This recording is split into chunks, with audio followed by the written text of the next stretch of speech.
یہ وہ رسول ہے جس کے اوپر مہر لگی ہوئی ہے، جس کے اوپر پہرا ہے وما ينطق عن الهوى ان هو الا وحی یوحی۔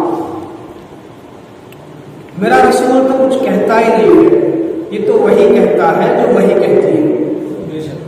میرا رسول خود سے کلام نہیں کرتا، یہ تو وہی کہتا ہے جو وہی کہتی ہے۔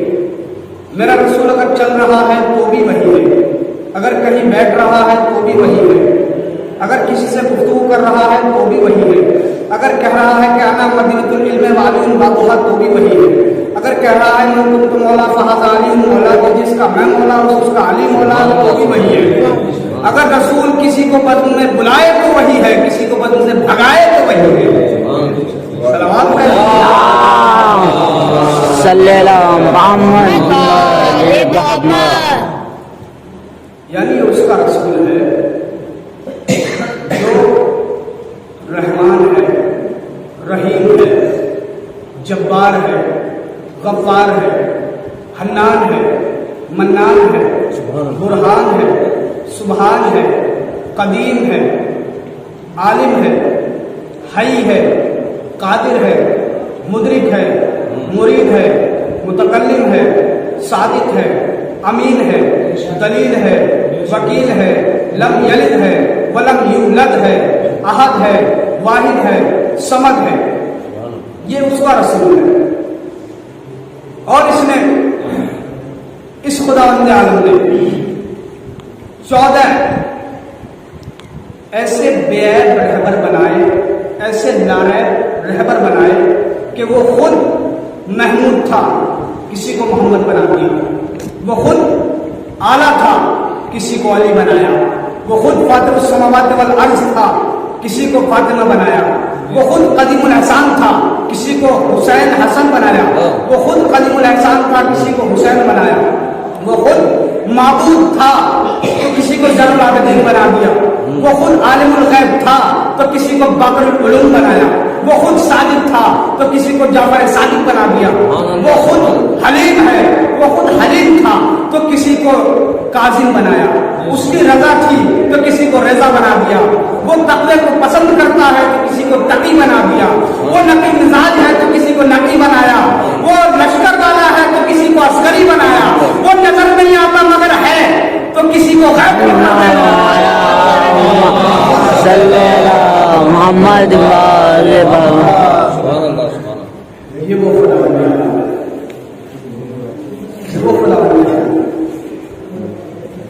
قرآن کیا ہے؟ بسم اللہ الرحمن الرحیم، وَاجْعَلْ لِي مِن لَّدُنْكَ سُلْطَانًا نَصِيرًا۔ رسول اسلام کے لیے پروردگار تو اپنے یہاں سے میرے لیے مددگار بنا، اپنے یہاں سے۔ جناب موسیٰ کی جب دعا پڑھیں گے نا تو جناب موسیٰ کہتے ہیں کہ میرے اہل سے میرا مددگار بھیجے، تو دونوں میں فرق ہوا، وہ کہہ رہے ہیں جناب موسیٰ کہ میرے اہل و عیال سے بھیجے، یعنی میرے خاندان سے بھیجے۔ اب رسول اسلام کہہ رہے ہیں کہ تو اپنی طرف سے بنا، وَاجْعَلْ لِي قرار دے، ملت ان کا اپنی جانب سے سلطان نصیرہ، ایک مضبوط مددگار۔ تو اب سمجھ میں آیا نا کہ حضرت علی کو خدا نے خانہ کعبہ میں پیدا کیا، یعنی رسول کی دعا یہ تھی کہ اپنی طرف سے بھیجے۔ اب اہتمام ہوا، جناب فاطمہ بنت اسد چلی اور خانہ کعبہ کے قریب پہنچی اور دعا کی، پروردگار تجھے اس کا واسطہ جو میرے شکم میں ہے، میری مشکل کو آسان کر دے، میری مشکل کو آسان کر دے، پروردگار تجھے اس کا واسطہ۔ اب اگر آپ یہ سوچے، تدبر کرے، تفکر کرے، غور و فکر کرے، سوچے کہ اگر امام بارگاہ سے اوپر سے اینٹ گرنے لگے تو کوئی یہاں بیٹھے گا؟ کوئی اوپر سے اینٹ گرنے لگے تو سب بھاگیں گے نہیں بھاگیں گے؟ تو میں نے جناب فاطمہ بنت اسد سے سوال کیا کہ آپ بھاگی کیوں نہیں، آپ فرار کیوں نہیں ہوئی؟ تو انہوں نے کہا کہ اگر فرار کی ماں ہوتی تو بھاگ جاتی، میں تو حیدر کرار کی ماں تھی۔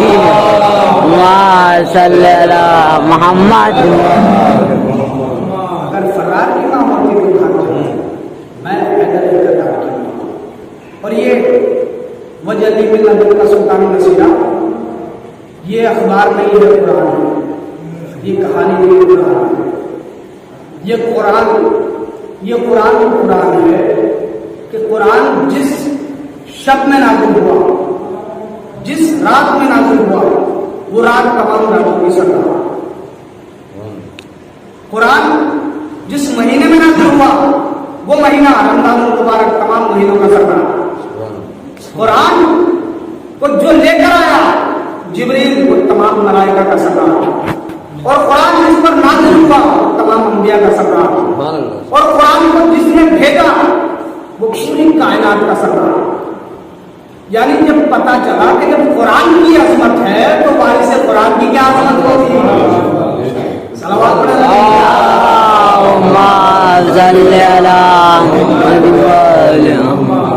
قرآن کی عظمت ہے تو وارث قرآن کی کیا عظمت ہوگی؟ کوئی کتنی بڑی کتاب لکھی اور لکھنے کے بعد یہ چیلنج نہیں کر سکتا کہ میں نے اس کتاب کے اندر جو بھی لکھا ہے وہ ایک حرف صحیح ہے، کوئی یہ چیلنج نہیں کر سکتا۔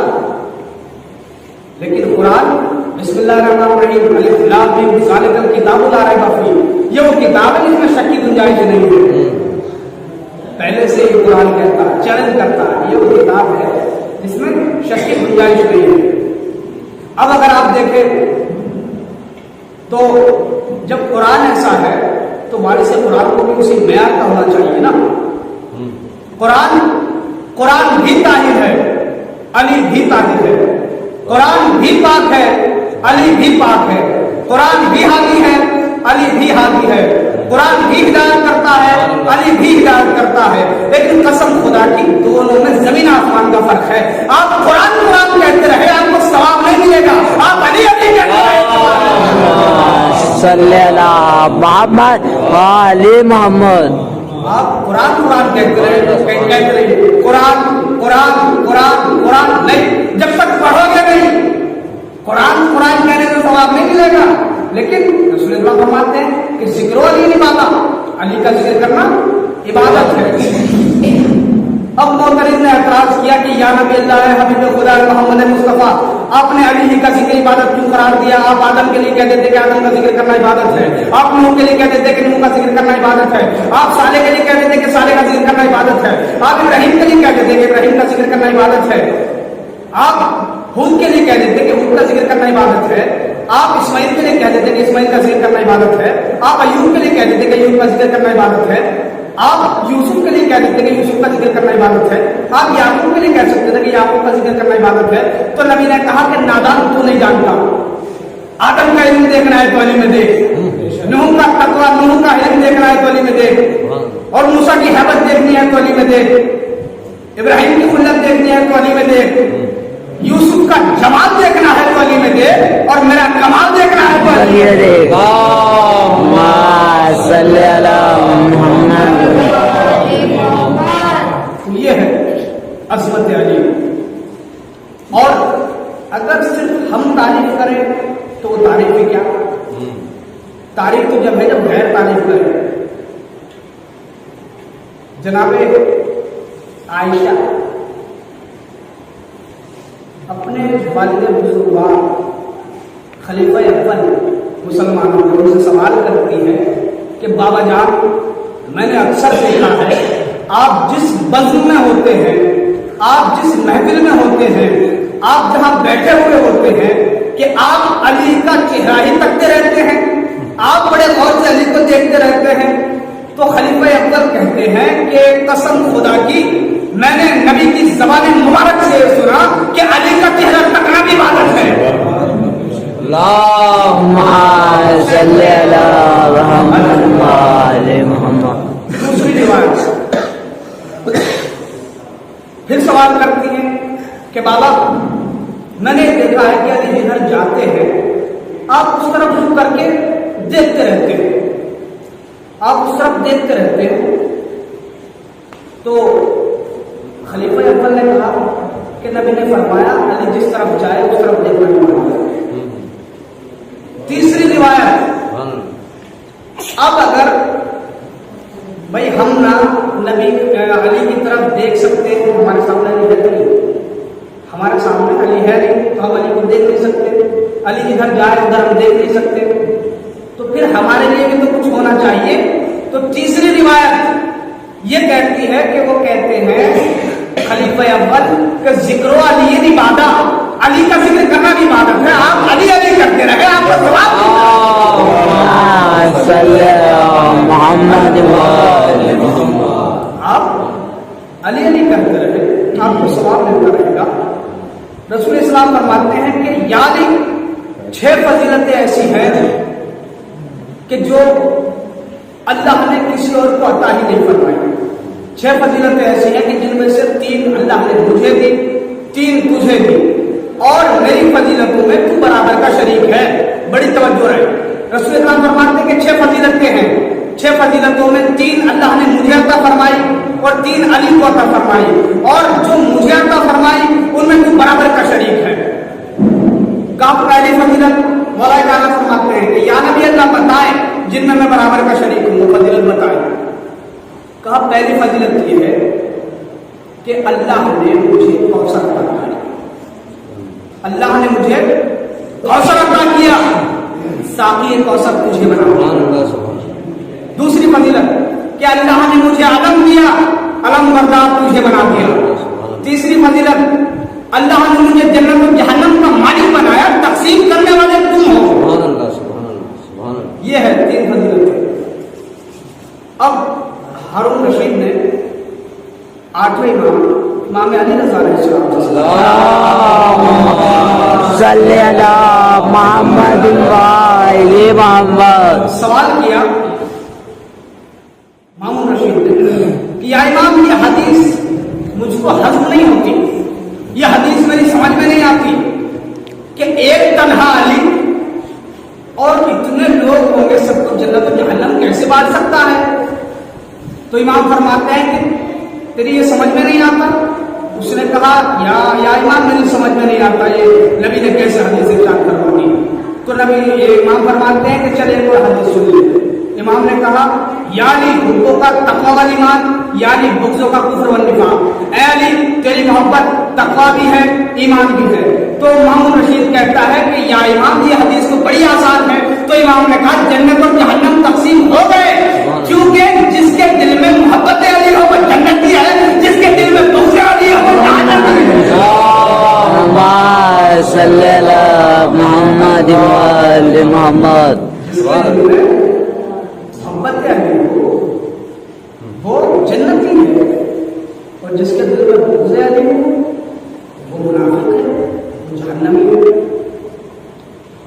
لوگ کہتے ہیں کہ جی سب رسول اسلام کے زمانے والے صحابی کسے کہتے ہیں؟ صحابی کہتے ہیں کہ رسول کی زیارت کرے، رسول کو زیارت کرے، رسول کے ساتھ رہنا صحابی کہتے ہیں۔ اب مسلمانوں میں یہ ہے کہ ہر صحابی جنتی جنتی۔ نبی کے زمانے میں 2 طرح کے مسلمان تھے، ایک وہ جو نبی کو دل سے قبول کرتے تھے، ایک وہ جو نبی کو صرف زبان سے نبی مانتے تھے، ایک وہ جو دل سے قبول کرتے تھے کہ آپ نبی ہیں، ایک وہ جو صرف زبان سے مانتے تھے کہ آپ نبی ہیں۔ اس کی دلیل یہ ہے چونکہ بغیر دلیل کے دعویٰ بیکار رہتا ہے۔ اس کی دلیل یہ ہے کیوں ہم لوگ متفق رہتے ہیں کہ ہر انسان جنت میں نہیں جا سکتا، آپ لاکھ یہ کہتے رہے اعلان کرتے رہے کہ جنتی جنت۔ اس کی دلیل یہ ہے کہ اگر سب جنتی ہوتے تو قرآن میں سورہ منافقون نازل نہ ہوتا۔ سورہ منافقون نازل ہونا بتا رہا ہے کہ اے رسول تیری مسجد میں بھی منافق ہے، یہ اللہ کہتا ہے اے رسول تیری مسجد میں منافق ہے، جبھی تو سورہ منافقون نازل ہوا ہے۔ تو پتہ چلا 2 طرح کے مسلمان تھے۔ بھائی سورہ حجرات کھول کے دیکھیں آپ، بسم اللہ الرحمن الرحیم، یا ایھا الذین آمنوا، اے ایمان لانے والوں خدا و رسول سے آگے نہ بڑھو۔ تو کچھ لوگ خدا و رسول سے آگے بڑھتے تھے، تبھی تو اللہ نے کہا کہ خدا و رسول سے آگے نہ بڑھو۔ بھائی پھر کہا موقع صوت نبی کہا یا نہیں کہا کہ اپنی آواز کو نبی کی آواز پر بلند نہ کرنا؟ تو کچھ کمینے مسلمان ایسے تھے جو اپنی آواز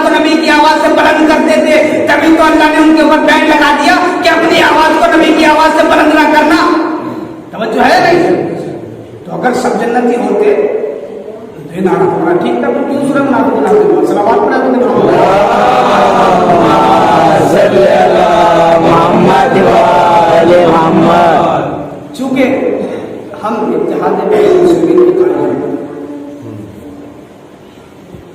حضرت عمر خلیفہ دوم یہ کہتے ہیں کہ جب نبی نے کہا کہ مومن کون اور منافق کون تو یہ پہچان کرنا بڑا مشکل تھا.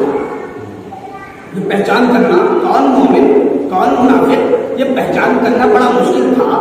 سب کلمہ پڑھتے ہیں, سب نماز پڑھتے ہیں, سب قیام کرتے ہیں, سب رکوع میں جاتے ہیں, سب سجدے میں جاتے ہیں, سب مسجد میں آتے ہیں, سب لا الہ الا اللہ محمد رسول اللہ پڑھتے ہیں, لیکن پہچان کرنا مشکل تھا. لیکن جب علی آتے تھے تو ہم پہچان کرتے تھے جس کا چہرہ اتر جاتا تھا.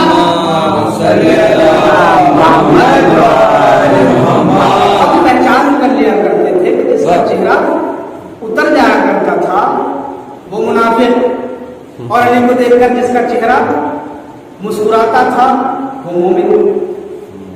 اب 3 فضیلتیں آپ نے سنی. اب مولا کائنات فرماتے ہیں کہ یا نبی اللہ اب وہ بتائیں جو اللہ نے آپ کو عطا کی, جو اللہ نے مجھے عطا کی. 3 فضیلتیں تو میں نے بتا دی کہ یا نبی اللہ وہ بتائیں کہ جو اللہ نے مجھے عطا کی. اب نبی نے فرمایا کہ یا علی جیسا سسر آپ کو ملا, مجھ جیسا سسر جو آپ کو ملا وہ مجھے بھی نہیں ملا. علی فضیلت چونکہ وہ تو تھے دائیں بائیں میں دفن ہونے والے اور دفن ہو کے بھی کچھ نہ کر سکے. تو پہلی فضیلت یہ. دوسری فضیلت کہ یا علی جیسی زوجہ فاطمہ آپ کو ملی ایسی پوری کائنات میں کسی کی زوجہ نہیں ہے. کا تیسری فضیلت کہا جیسے بچے آپ کے ہیں حسن اور حسین ایسے تو کسی نبی کے بھی نہیں ہے, ایسے تو کسی نبی کے نہیں ہے. اللہم صلی علی محمد وآل محمد. جیسے بچے آپ کے ہیں ایسے تو کسی نبی کے بھی نہیں ہے. اب آپ نے دیکھا ہوگا سائل کو دیکھا نا, جب سائل آتا ہے اور سوال کرتا ہے کہ محمد کے نام کو دے دو. سائل سائل آتا ہے اور سوال کرتا رہتا ہے. آپ کے در پر بھی آتا ہوگا, آپ بھی دیکھتے ہوں گے. اور آج کل ریکارڈنگ کر کے جو فقیر جو مانگتے ہیں کہ محمد کے نام کو دے دو, علی کے نام کو دے دو, حسن کے نام کو دے دو, فاطمہ کے نام کو دے دو, حسین کے نام کو دے دو. اب ہم نے اس فقیر سے اس شاعر سے سوال کیا کہ ذرا یہ بتا تو ان کے نام پہ کیوں نہیں مانگتا, پہلے کے نام پہ مانگ کے دیکھ, دوسرے کے نام پہ مانگ کے دیکھ, تیسرے کے نام پہ کیوں نہیں مانگتا. تو کہے گا کہ ان کے نام مانگنے سے, ان کا نام لینے سے ہم کو بھیک نہیں ملتی, ان کا نام لینے سے مجھ کو بھیک نہیں ملتی. عجیب بات ہے, جب ان کا نام لینے سے بھیک نہیں ملتی تو جنت کہاں سے ملے گی. صلی اللہ محمد. جب ان کا نام لینے سے ایک سائل کو بھیک نہیں ملتی تو جنت کا تصور چھوڑ دیجیے. جنت تو بڑی چیز ہے, جنت تو بہت بڑی چیز ہے. تو یہ ہے فضیلت علی.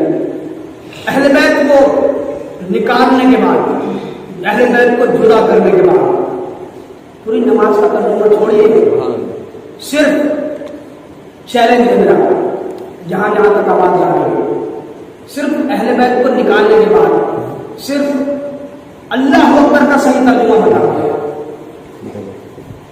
اللہ اکبر کا صحیح ترجمہ اہل بیت کو جدا کرنے کے بعد. کوئی کتنا ہی پڑھ لے, کتنا بڑا عالم ہو جائے, لیکن اہل بیت سے بڑا عالم تھوڑی ہو جائے گا, علی سے بڑا عالم تھوڑی ہو جائے گا, حسن اور حسین جیسا عالم تھوڑی ہوگا, جعفر صادق جیسا عالم کو ہونا چاہیے. صرف اللہ اکبر کا ترجمہ بول کر کے بتایا صحیح. باقی آپ دیکھیں گے تو ہر لغات میں ملے گا اللہ اکبر کا ترجمہ جو ہے کرنے والے یہی کریں گے, ہم نے بھی یہ کر رکھا ہے, لیکن صحیح ترجمہ یہ نہیں ہے. صحیح ترجمہ جو تو مفہومی ترجمہ ہے بھائی اللہ اکبر, اللہ سب سے بڑا, اللہ یہ تو ترجمہ ہے, اللہ سب سے بڑا ہے. سب نے یہی ترجمہ کیا, اللہ سب سے بڑا ہے, اللہ سب سے بڑا ہے, اللہ سب سے بڑا ہے. اگر کسی کے 5 بھائی ہو، کسی کے 5 بھائی ہو اور 5 بھائیوں میں جو سب سے بڑا ہو اسے کہا جائے کہ یہ کون ہے، کہا یہ سب سے بڑا ہے، تو چھوٹے کچھ اور ہے نا جو کتنے ان سے بڑا ہے، جو ہے نہیں بھائی 5 بھائی ہیں اور 5 بھائیوں میں جو بڑا بھائی ہے یہ پوچھا جائے کہ یہ کون ہے، یہ کون ہے، کہا یہ فلاں صاحب سے بڑے ہیں، یہی تو ہے، یہ سب سے بڑا ہے۔ آپ نے کہا اللہ اکبر، اللہ سب سے بڑا ہے، تو کچھ چھوٹے اللہ بھی ہیں تو ان سے بڑا ہے، کچھ چھوٹے اللہ ہے کیا تو ان سے بڑا اللہ ہے، تو صحیح ترجمہ کیا ہوا؟ یہ ایک شخص آیا کہ یا امام، چھٹے امام کی خدمت میں آیا کہ یا امام اس کا صحیح ترجمہ مجھے بتایا، اللہ اکبر، کہا فلا فلا فلا کیا کہتے ہیں، جو دیگر فقہا ہیں، جو دیگر فقیہ ہیں، فقہ نکالنے والے، وہ کیا کہتے ہیں، کہا وہ تو یہ کہتے ہیں کہ اللہ اکبر کا مطلب یہ ہے کہ اللہ سب سے بڑا ہے، اگر ہم درمیان اہل بیت کا ہوتے تو کبھی ان کا جواب دینے والا نہیں تھا، نہ کوئی جواب دے سکتا تھا، تو امام نے کہا، اس نے اللہ کو محدود کر دیا، امام نے کہا اس نے اللہ کو محدود کر دیا، تو اس شخص نے سوال کیا کہ یا امام آپ بتائیں کہ صحیح ترجمہ کیا ہے، بڑی توجہ ہے، اور جانے کے بعد اس معلوم میں کر لیتے ہیں کہ اس کا صحیح ترجمہ کیا ہے، تو امام نے فرمایا کہ ہماری تعریف و توصیف کرنے سے بھی وہ بڑا ہے، ہم اس کی تعریف نہیں کر سکتے وہ کتنا بڑا ہے، یہ لفظ تو ہم نے بنائے ہیں کہ اللہ اتنا بڑا ہے، اللہ اتنا بڑا ہے، اللہ سب سے بڑا ہے، یہ لفظ ہم بنانے والے ہیں، لیکن وہ اس وقت وہ اتنا بڑا تھا کہ جب یہ لفظ نہ تھے، وہ اس وقت تھا جب کوئی نہ تھا، اور وہ اس وقت بھی رہے گا جب کوئی نہ رہے گا۔ شروع بھائی نماز شروع کہاں سے ہوتی ہے؟ نماز کا مقدمہ کے طور پہ اذان پڑھی جاتی ہے، اذان میں سب سے پہلے اللہ اکبر مؤذن کہتا ہے اللہ اکبر، تو ابھی مؤذن نے کہا کہ اللہ اتنا بڑا ہے کہ میں اس کی بزرگی بیان نہ کر سکا، اللہ اتنا بڑا ہے کہ میں اس کی بزرگی بیان نہ کر سکا، پھر اقامت میں آ جائے اللہ اکبر، اقامت والا بھی کہہ رہا ہے اللہ اتنا بڑا ہے کہ اس کی بزرگی بیان نہیں ہوئی ہے، اب نماز میں آ جائے تکبیر کہی جاتی ہے، نیت ہوتی ہے سب سے پہلے، نیت کے بعد تکبیرۃ الحرام، اللہ اتنا بڑا ہے کہ میں اس کی بزرگی بیان نہیں کر سکا، پھر رکوع میں جائیے، رکوع میں جانے کے بعد پھر انسان کھڑا ہوتا، پھر کہتا اللہ اکبر، اللہ اتنا بڑا ہے کہ میں اس کی بزرگی بیان نہیں کر سکتا، اور پھر جب لاسٹ میں آپ پہنچیں گے، جب آپ لاسٹ میں پہنچیں گے اللہ اکبر اللہ اکبر اللہ اکبر، لاسٹ میں یہ تو کرتے ہیں، تو اب نماز پڑھنے والا یہ بتا رہا ہے کہ وہ اتنا بڑا ہے کہ اس کی بزرگی بیان نہیں کر سکا، توجہ ہے نہیں؟ صلوات پڑھ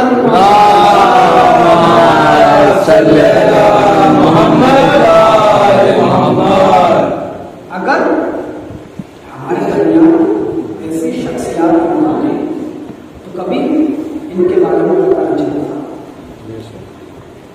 علی نے مسجد کوفہ میں اعلان کیا